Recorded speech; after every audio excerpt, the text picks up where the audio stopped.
ಎಲ್ಲರಿಗೂ ನಮಸ್ಕಾರ. Happiness lies within YouTube ಚಾನಲ್ಗೆ ಸ್ವಾಗತ. ನಮ್ಮ ನಿಜವಾದ ಸಂತೋಷ ನಮ್ಮೊಳಗೆ ಮತ್ತು ನಾವು ಮಾಡುವ ಒಳ್ಳೆಯ ಕೆಲಸದಲ್ಲಿರುತ್ತದೆ. ಅದೇ ರೀತಿ ಇವತ್ತು ನಾನು ನಿಮಗೆ ನಿಜವಾದ ಭಕ್ತಿ, ನಿಜವಾದ ಸಂತೋಷ ಎಲ್ಲಿ ಅಡಗಿರುತ್ತದೆ ಎಂದು ಒಂದು ಕಥೆಯ ಮೂಲಕ ತಿಳಿಸುತ್ತೇನೆ. ಒಂದು ಹಳೆಯ ಕಥೆ ಇದೆ. ದೇವರು ಹುಂಡಿಯಲ್ಲಿ ಇರುವುದಿಲ್ಲ. ಬಹಳ ವರ್ಷಗಳ ಹಿಂದಿನ ಮಾತು.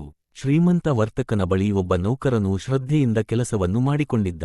ಶ್ರೀಮಂತನು ವಹಿಸುವ ಕೆಲಸವನ್ನು ಅತ್ಯಂತ ಜವಾಬ್ದಾರಿಯಿಂದ ನಿರ್ವಹಿಸುವ ಮೂಲಕ ನೌಕರನು ವರ್ತಕನ ವಿಶ್ವಾಸವನ್ನು ಗಳಿಸಿ ಆತನ ಪ್ರೀತಿಗೆ ಪಾತ್ರನಾಗಿದ್ದ. ನೌಕರನು ಪುರಿ ಜಗನ್ನಾಥಸ್ವಾಮಿಯ ಪರಮಭಕ್ತನೂ ಆಗಿದ್ದ. ಕೆಲಸವಿಲ್ಲದ ಸಮಯವನ್ನು ಜಗನ್ನಾಥನ ಭಜನೆ, ಕೀರ್ತನೆಯಲ್ಲಿ ಕಳೆಯುತ್ತಿದ್ದ. ಅನೇಕ ಸತ್ಸಂಗಗಳಲ್ಲಿ ಭಾಗಿಯಾಗುತ್ತಿದ್ದ. ಸಾಧು ಸಂತರ, ಸಜ್ಜನರ ಸೇವೆಯಲ್ಲಿ ತೊಡಗಿಸಿಕೊಳ್ಳುತ್ತಿದ್ದ. ತನ್ನ ಜೀವಮಾನದಲ್ಲಿ ಒಮ್ಮೆಯಾದರೂ ಜಗನ್ನಾಥಪುರಿಯ ಯಾತ್ರೆ ಮಾಡಬಯಸಿದ್ದ. ಆದರೆ ಕಾಲ ಕೂಡಿ ಬಂದಿರಲಿಲ್ಲ. ಅದೊಂದು ದಿನ ಅಂಥ ಸಕಾಲವೂ ಕೂಡಿಬಂದಿತು. ನೌಕರನು ಶ್ರೀಮಂತ ವರ್ತಕನ ಬಳಿ ತಾನು ಜಗನ್ನಾಥಪುರಿಗೆ ಯಾತ್ರೆ ಹೊರಟಿರುವುದಾಗಿ ತಿಳಿಸಿ ಪಾದಯಾತ್ರೆ ಪೂರೈಸಿಕೊಂಡು ಬರುವುದಕ್ಕಾಗಿ ತನಗೆ 1 ತಿಂಗಳು ರಜೆಯನ್ನು ನೀಡಬೇಕಾಗಿ ಕೇಳಿಕೊಂಡನು. ಆಗ ವರ್ತಕನು, ನನಗಂತೂ ಈ ವ್ಯವಹಾರದ ಜಂಜಾಟದಲ್ಲಿ ಯಾವುದೇ ತೀರ್ಥಯಾತ್ರೆ, ಪಾದಯಾತ್ರೆ ಮಾಡುವುದಕ್ಕೆ ಆಗುವುದಿಲ್ಲ. ದೊಡ್ಡದಾದ ಸಂಸಾರವನ್ನು ಕಟ್ಟಿಕೊಂಡ ಮೇಲೆ ದೇವರಿಗಾಗಿ ಸಮಯ ಮೀಸಲಿಡುವುದಕ್ಕೆ ಆಗುವುದೇ ಇಲ್ಲ. ಈ ಕುರಿತು ನನಗೆ ನೋವಿದೆ. ನಮಗೆ ಇಷ್ಟೆಲ್ಲವನ್ನು ಕೊಟ್ಟ ದೇವರನ್ನು ನಾವು ಮರೆತು ಬಿಡುತ್ತೇವೆ. ದೇವರು ನಮ್ಮನ್ನು ಕ್ಷಮಿಸುವನೋ ಇಲ್ಲವೋ, ಆದರೆ ನಮ್ಮನ್ನೊಂದು ಅಪರಾಧಿಭಾವ ಕಾಡುತ್ತಿರುತ್ತದೆ. ಹೇಗೂ ನೀನು ಪುರಿಗೆ ಹೋಗುತ್ತಿರುವೆ. ಇದೋ ಈ 50 ರೂಗಳನ್ನು ತೆಗೆದುಕೋ. ಇದನ್ನು ಜಗನ್ನಾಥಸ್ವಾಮಿಯ ಸನ್ನಿಧಿಗೆ ಅರ್ಪಿಸಿಬಿಡು. ನನ್ನ ಪರವಾಗಿ ದೇವರಿಗೆ ನನ್ನ ಈ ಕಾಣಿಕೆಯನ್ನು ಅರ್ಪಿಸಿಬಿಡು. ಜಗನ್ನಾಥನಲ್ಲಿ ಕ್ಷಮೆ ಕೇಳಿ ನನ್ನನ್ನು ಕ್ಷಮಿಸುವುದಕ್ಕೆ ಹೇಳು ಎಂದನು.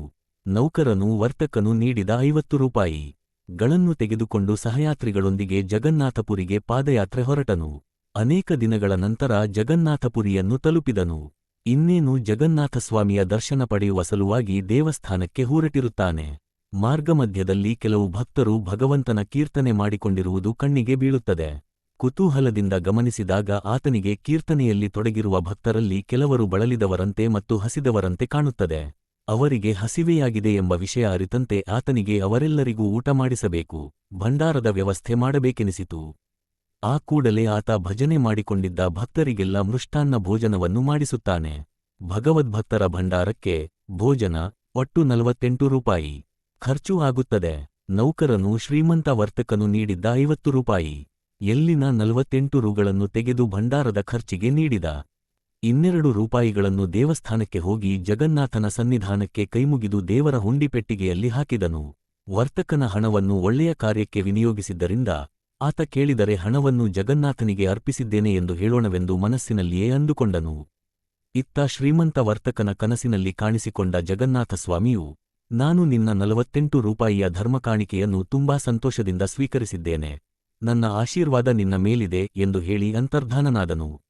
ವರ್ತಕ ಯೋಚಿಸಿದ, ನಾನು ನೌಕರನಿಗೆ ಕೊಟ್ಟಿದ್ದು 50 ರೂಪಾಯಿ ಕೊಟ್ಟಿದ್ದೆ.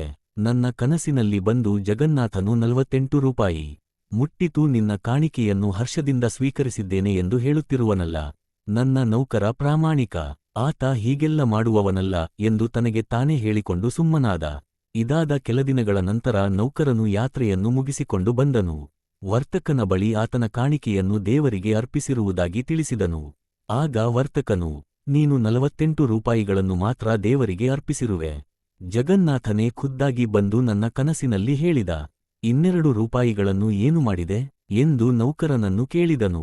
ಆಗ ನೌಕರನು ತಾನು 48 ರೂಪಾಯಿಗಳನ್ನು ಖರ್ಚು ಮಾಡಿ ಹಸಿದ ಭಕ್ತರಿಗೆ ಮತ್ತು ಸಂತರಿಗೆ ಭೋಜನವನ್ನು ಮಾಡಿಸಿರುವುದಾಗಿ ಹೇಳಿ ಉಳಿದೆರಡು ರೂಗಳನ್ನು ಮಾತ್ರ ದೇವರ ಹುಂಡಿಯಲ್ಲಿ ಹಾಕಿರುವುದಾಗಿ ತಿಳಿಸಿದನು. ನೌಕರನ ಮಾತು ಕೇಳುತ್ತಲೇ ವರ್ತಕನು ಗದ್ಗದಿತನಾದನು. ಆನಂದ ಬಾಷ್ಪದಿಂದ ಕೂಡಿ ನೌಕರನಿಗೆ ನಮಸ್ಕಾರವನ್ನು ಮಾಡುತ್ತಾ, ನಿನ್ನಿಂದಾಗಿ ನನ್ನ ಜೀವನ ಪಾವನವಾಯಿತು. ನನ್ನ ಹಣವನ್ನು ದೇವರು ಸ್ವೀಕರಿಸಿದ್ದಾನೆ. ಸ್ವತಃ ದೇವರೇ ನನ್ನ ಕನಸಿನಲ್ಲಿ ಬಂದು ಈ ವಿವರವನ್ನು ನೀಡಿದ್ದಾನೆ. ನೀನು ಮನೆಯಲ್ಲಿಯೇ ಕುಳಿತುಕೊಂಡ ನನಗೆ ಜಗನ್ನಾಥನ ದರ್ಶನ ಮಾಡಿಸಿರುವೆ. ನಾನು ನಿನಗೆ ಜೀವನಪೂರ್ತಿ ಕೃತಜ್ಞನಾಗಿರುವೆ. ಇವತ್ತು ನನಗೆ ಯಾರ ದುಡ್ಡು ಹಸಿದವರ ಹೊಟ್ಟೆಯನ್ನು ತುಂಬಿಸುವುದಕ್ಕಾಗಿ ಉಪಯೋಗಿಸಲ್ಪಡುವುದೋ ಅದುವೇ ದೇವರನ್ನು ಸೇರುತ್ತದೆ ಎಂಬ ಸತ್ಯದ ಅರಿವಾಯಿತು. ದೇವರು ಸತ್ಪಾತ್ರಕ್ಕೆ ಸಂದಾಯವಾದ ದುಡ್ಡನ್ನು ಮಾತ್ರ ಸ್ವೀಕರಿಸುತ್ತಾನೆ. ದೇವರನ್ನು ನನ್ನ ಬಳಿಗೆ ಕರೆತಂದ ನೀನು ಇನ್ನು ಮೇಲೆ ನನ್ನ ನೌಕರನಲ್ಲ, ನೀನು ನನ್ನ ವ್ಯಾಪಾರದಲ್ಲಿ ಭಾಗಿದಾರ ಎಂದನು. ನಿಜ, ದೇವರು ಎಂಥ ದಾನವನ್ನು ಇಷ್ಟಪಡುತ್ತಾನೆ ಎಂದು ಮಹಾತ್ಮರು ಆಗಾಗ್ಗೆ ಹೇಳುತ್ತಲೇ ಇರುತ್ತಾರೆ. ಆದರೂ ನಾವುಗಳು ವೃಥಾ ಹೋಗಿ ದೇವರ ಹುಂಡಿಗೆ ಹಣವನ್ನು ಹಾಕುತ್ತಿರುತ್ತೇವೆ. ದೇವರ ಹುಂಡಿಗೆ ಹಾಕಿದ ಹಣ ದೇವರಿಗೆ ಸೇರುವುದಿಲ್ಲ. ಅದು ಮುಜರಾಯಿ ಇಲಾಖೆಗೋ ಮತ್ತಿನ್ನಾರಿಗೋ ಸೇರುತ್ತದೆ. ದೇವರಿಗೆಂದೇ ನಾವು ಕೊಡುವ ಹಣ ದೇವರನ್ನೇ ಸೇರಬೇಕೆಂದರೆ ನಾವು ಆ ಹಣವನ್ನು ದೀನರಿಗೆ, ಬಡವರಿಗೆ, ಹಸಿವಿನಿಂದ ನೊಂದ ಜನರಿಗೆ ಕೊಡಬೇಕು. ಹಸಿದವರ ಹಸಿವು ನೀಗಿಸುವ ಹಣ ದೇವರನ್ನು ಸೇರುತ್ತದೆ. ಕಥೆಯನ್ನು ಕೇಳಿದ ಹಾಗೂ ಜೀವನದಲ್ಲಿ ಒಳ್ಳೆ ಬದಲಾವಣೆಯನ್ನು ಅಳವಡಿಸಿಕೊಳ್ಳುವ ಎಲ್ಲರಿಗೂ ಧನ್ಯವಾದಗಳು. ಜೈ ಶ್ರೀ ಕೃಷ್ಣ. ಹರೇ ಕೃಷ್ಣ.